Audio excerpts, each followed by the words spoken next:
A war of words has erupted between the Philippines and China, casting a spotlight on simmering tensions over Taiwan and the South China Sea. Philippine President Ferdinand Marcos Jr. set the tone, warning that if fighting broke out over Taiwan, his country could not possibly stay on the sidelines.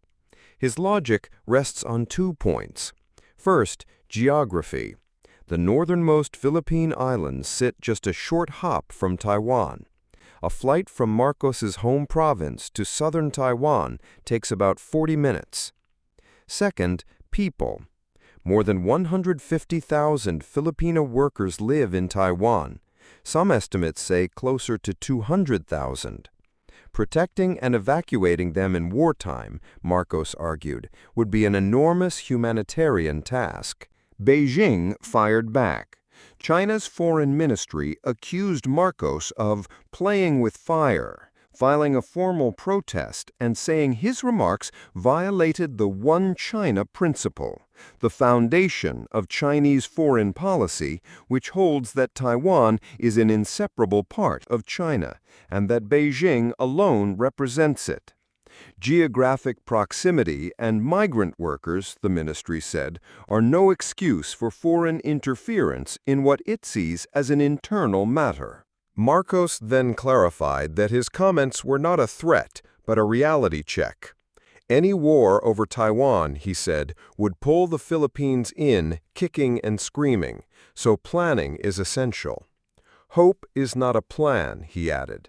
I hope it doesn't happen, but if it does, we must be ready. That exchange unfolded while tensions in the South China Sea were already running hot.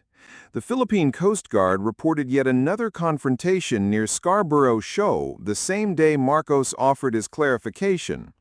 According to Manila, a Chinese Coast Guard ship blasted a Philippine vessel with a water cannon as it attempted to resupply Filipino fishermen. During the chase, a China Coast Guard vessel reportedly collided with a Chinese Navy warship. The Philippines said it offered help but got no reply.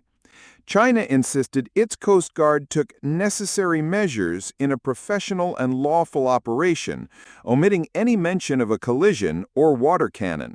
Marcos has vowed that Philippine ships will not back down from protecting what Manila sees as its territorial waters and sovereign rights, an assertion bolstered by a 2016 international ruling that rejected Beijing's expansive claims in the South China Sea, a verdict China still dismisses.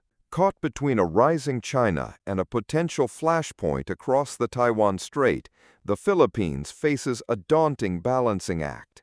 It hopes for peace, but as Marcos made clear, it is already bracing for the possibility that a conflict next door could quickly become its own.